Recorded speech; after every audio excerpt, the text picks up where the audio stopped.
Look at that, the famous and my version of ARS. So hello guys, we are going to cook the famous ARS sauce, but this is my version. Okay, of course, to get the coconut milk, you need 3 coconut for 3 kilos of crabs. My version, I steam the crab first with salt and vinegar and of course a little condiments, whichever you like.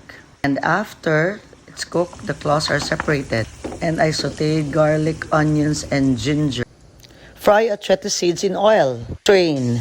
So after sauteing for 3 minutes, add the coconut milk. Kita mo guys sa yellow color, so that's where the authentic taste of the AR sauce came from. Wait for the coconut milk to boil.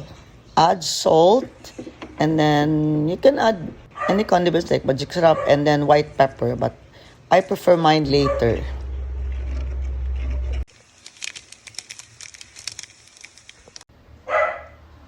That's me, cooking. It's boiling. Nagbukal-bukal siya. Get your ladle and check. If ingana na now, it's time to add in your evaporated milk. I prefer alpine. Boil. Wait for it to thicken. Add in the carnation condensada.